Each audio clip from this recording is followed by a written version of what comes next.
Hey there, everybody. Welcome to our preview for the Blacklist Season 9, Episode 3. This is an episode entitled The SPK, whatever in the world that is. Yeah, we don't know.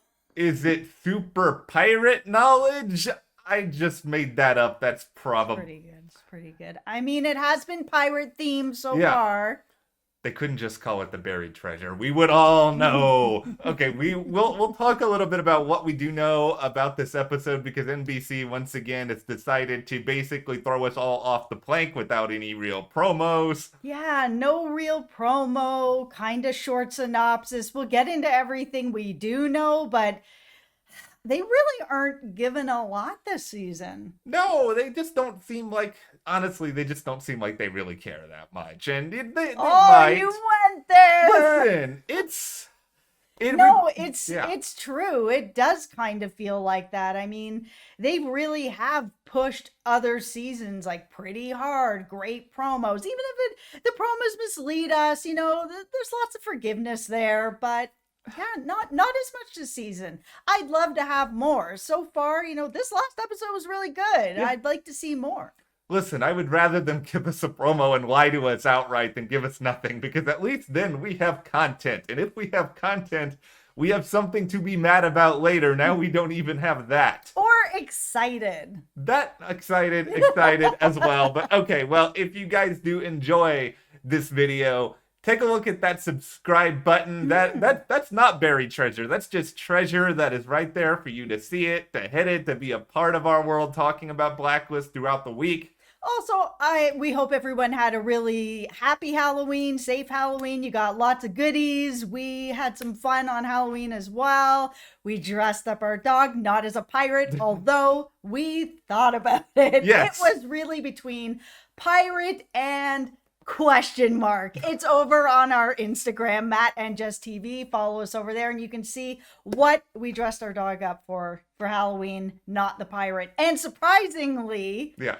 Matt's the person who decided not to pick the pirate. I brought up like two different dog pirate costumes to be like, which one of these or some other things? He's like, oh, that's this one over here, not the pirate. Listen, Who are you? I played this I have done so much with this pirate bit. I really worry that eventually somebody is going to throw me off the plank with it. So I was just sort of like, all right, variety is the spice of life. Yep. We can mix things up. Also, Justice did a much better job of teasing the Instagram than NBC has done anything with the Blacklist all season. That is how you do a promo, NBC. We actually saw that the Blacklist Twitter tweeted something. The last time that they had tweeted anything was like last June or something. Good for you guys. You guys are back. You guys are participating. It's good. Did they just do this because we've been threatening to take the Twitter away from them? Like, were they watching? They're oh, like, no, we don't want this. They're going to call up Aram and he's going to get them into the Twitter account. Okay, so as we mentioned, there's no real promo. There wasn't really a lot of anything. But we do at least have this, Yeah. according to the NBC synopsis, Yeah. that there is a new case coming, and it is one that involves stolen artifacts, and that leads to a reunion between Reddington and a former Blacklister. I'm kind of laughing because I heard you kind of pirate that a little bit there. Listen, there was a part of my head that was like, should I go full pirate here? Should I not? Because apparently Reddington is like a part of a pirating organization now, so I'm having to like... He's full pirate. He's got the tattoo. He is full pirate. Listen, I may have to temper myself on a little bit of the pirateness throughout the season, because if I don't, people will be so out on me within like 3 weeks. Please don't unsubscribe. No. So the other part of this synopsis that I'm finding really interesting and I'm really excited to see where it goes is about Aram. He's going to be facing a difficult decision, and we know that he's been working with his partner to get some sort of company off the ground, and it looked like things were going really well. Maybe they got some backing. Things are moving in a positive direction. However, he's also just been reinstated with the FBI, so what's he gonna do? I mean, it is the Blacklist, so I'm assuming he's gonna pick FBI, Yeah. but just the same, he's worked pretty hard on this for the past little while. It's going to be cool to see him have more story. We love Aram. We do, and I've said Aram is probably my favorite character, other than, of course, Reddington, on this show. And I just think the reality here is that it's very hard to live in two worlds when you're sort of doing anything. I mean, we see that with Reddington and why he went so all in on this 30-year project where he obsessed over everything, because you can't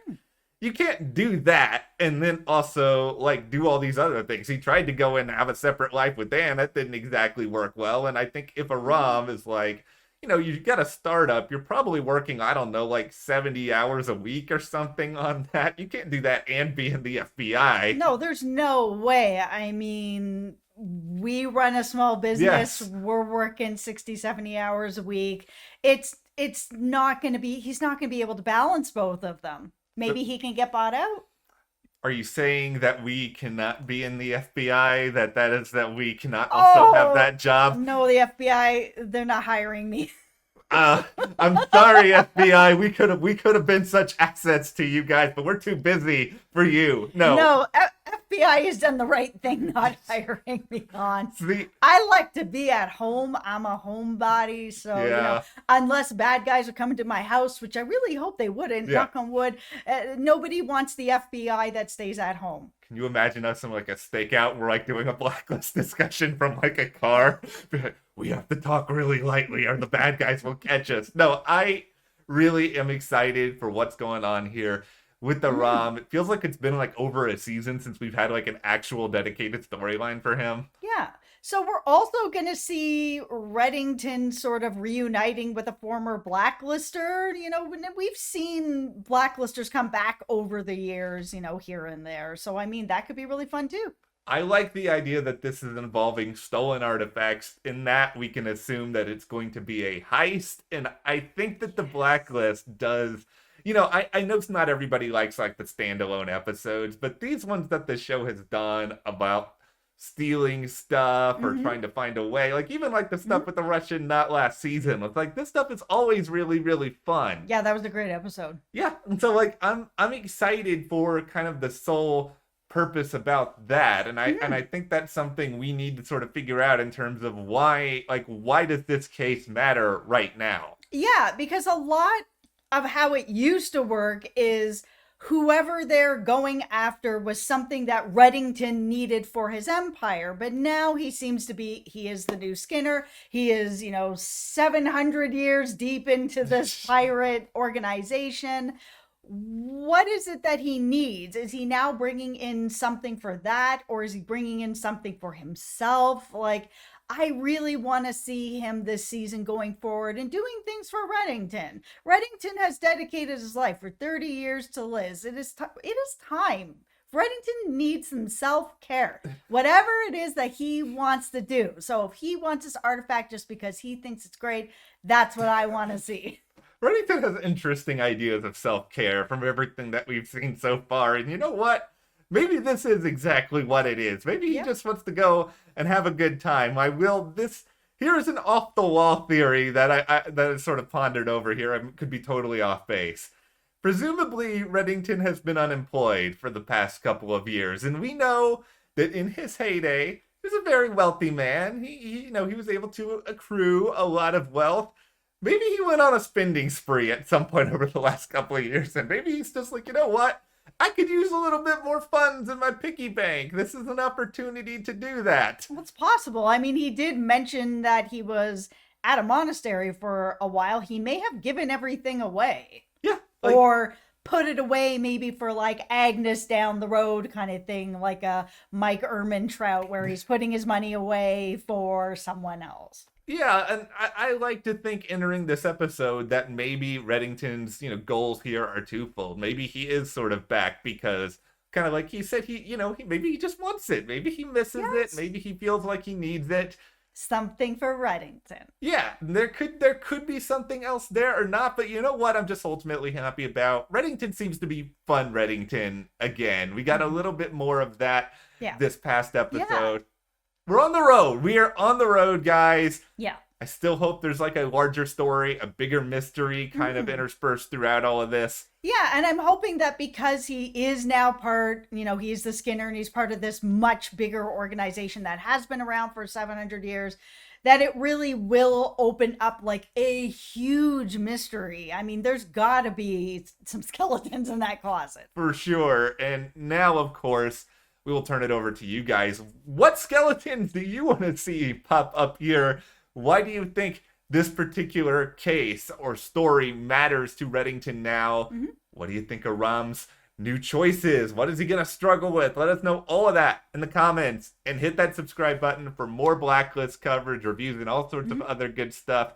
Check out a review for Succession. We just had a new episode. Thank you guys so much. We'll see you here next time.